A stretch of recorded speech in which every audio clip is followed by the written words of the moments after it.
Good evening, visitors. Welcome to the Australian War Memorial's last post ceremony.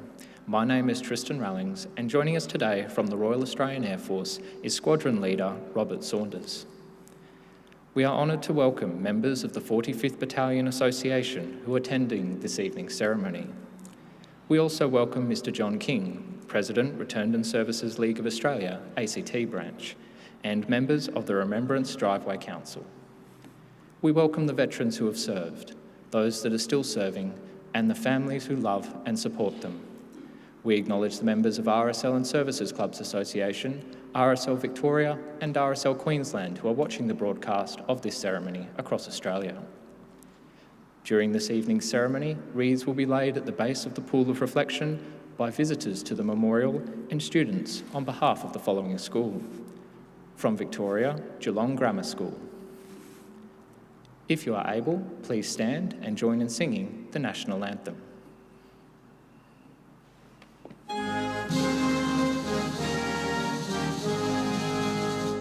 Australians, oh, let us rejoice, for we are one and free.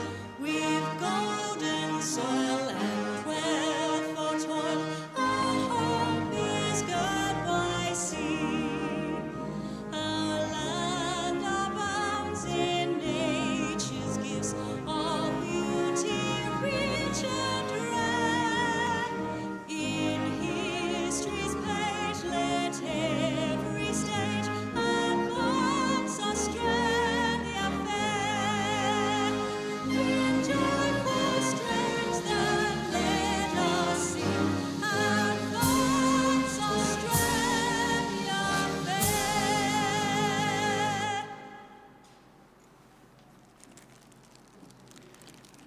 If you are able, please be seated. The Australian War Memorial was the vision of Charles Bean, Australia's First World War official historian. Bean landed with the Australian troops on Gallipoli and stayed with them at the front through to the end of the war. The idea of this national memorial and museum came to him at Pozières, France, in the depths of the bloody fighting of 1916. Bean's idea was that this would be a place where families and friends could mourn loved ones buried in faraway places.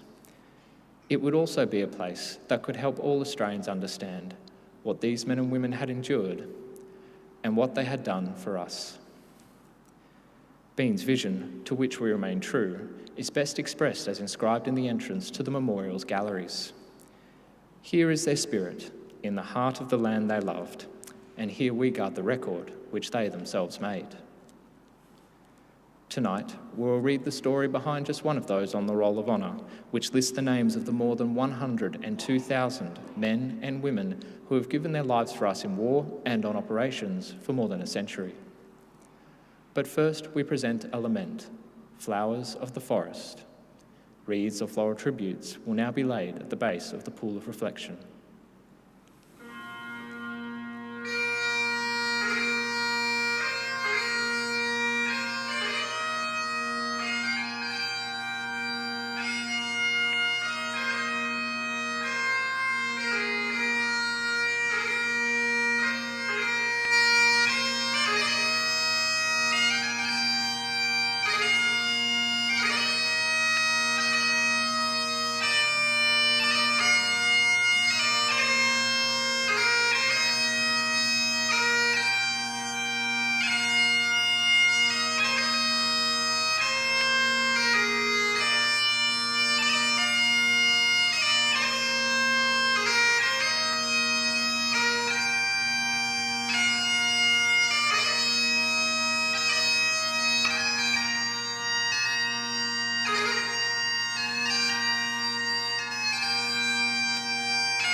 Today, we remember and pay tribute to Major Harold Charles Howden.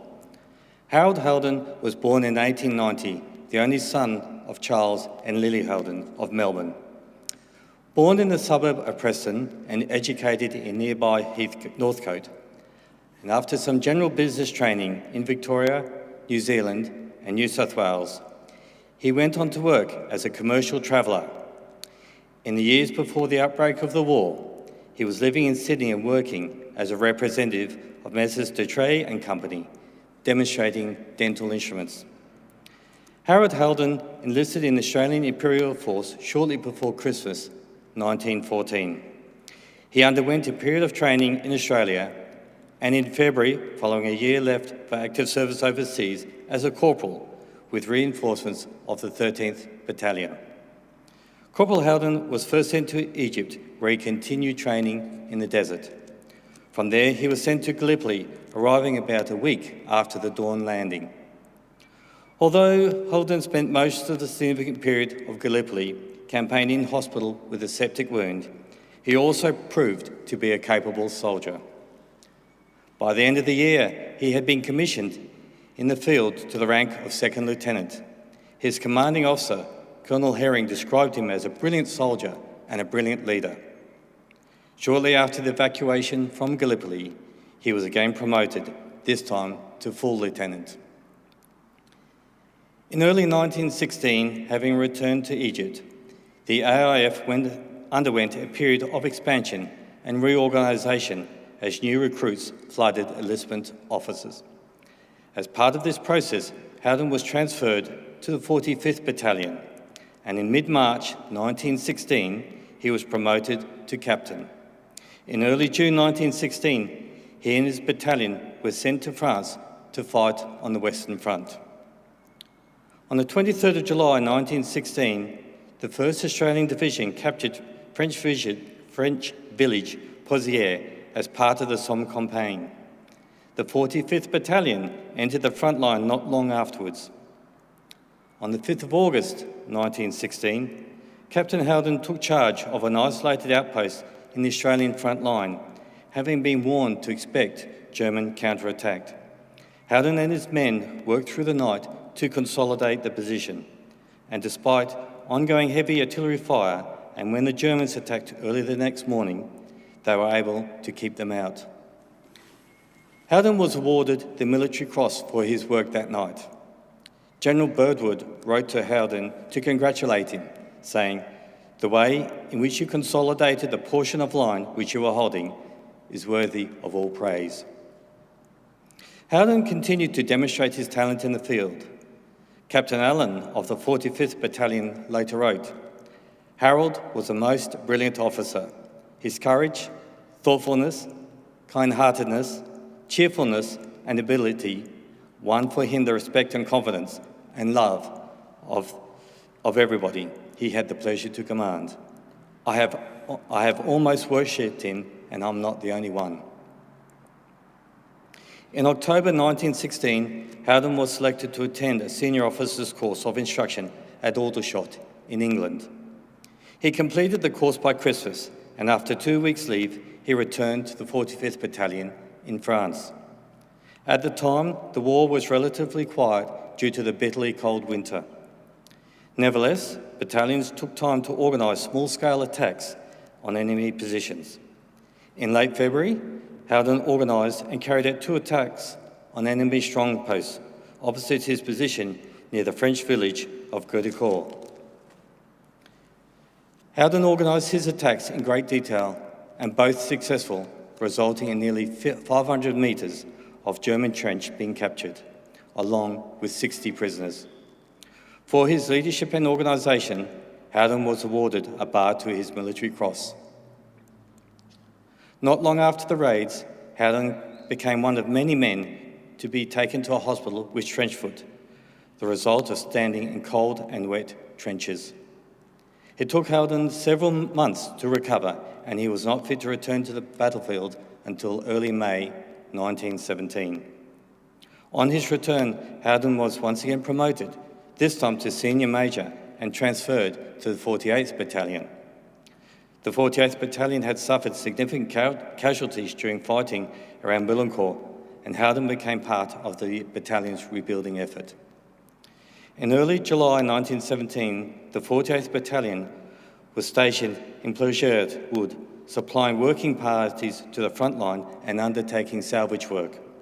Their position regularly came under heavy German shell fire, although the battalion suffered few casualties. On the morning of the 5th of July, 1917, Major Howden was breakfasting with his fellow officers behind the front line when they came under fire. Howden was struck by a piece of shrapnel.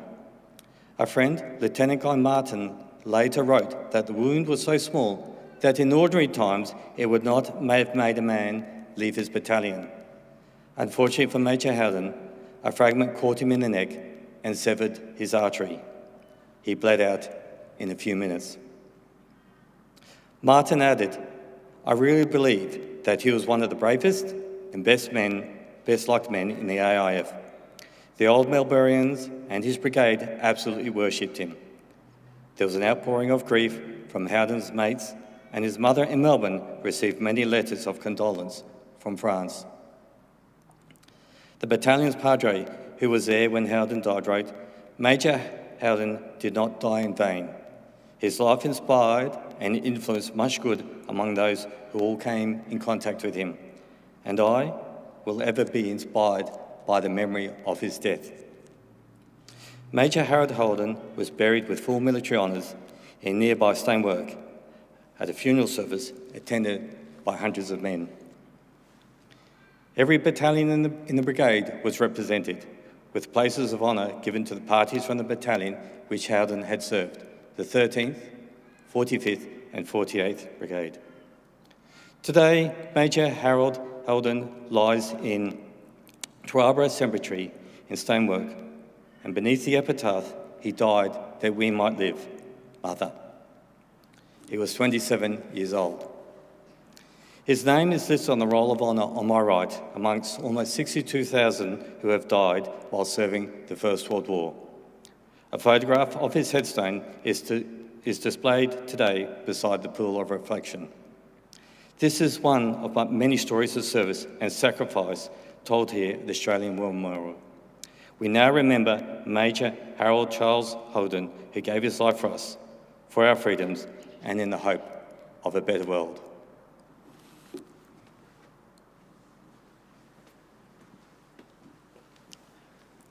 Please stand for the reading of the Ode and the sounding of the last post.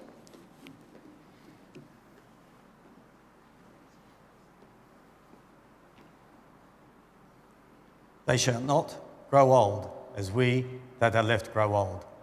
Age shall not weary them, nor the years condemn. At the going down of the sun and in the morning, we will remember them.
Lest we forget. Lest we forget.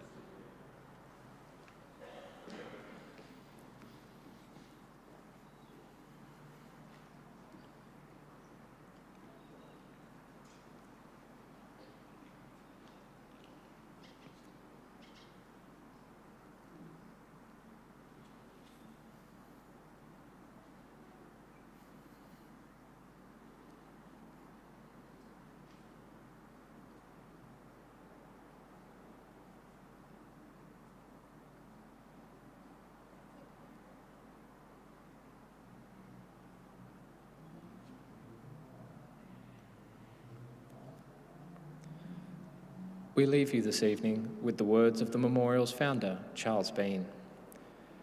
Many a man lying out there at Pozières or in the low scrub at Gallipoli, with his poor, tired senses barely working through the fever of his brain, has thought in his last moments, well, it's over. But in Australia, they will be proud of this. Ladies and gentlemen, girls and boys, that concludes the last post ceremony. We thank you for visiting the Australian War Memorial and wish you all a very good evening.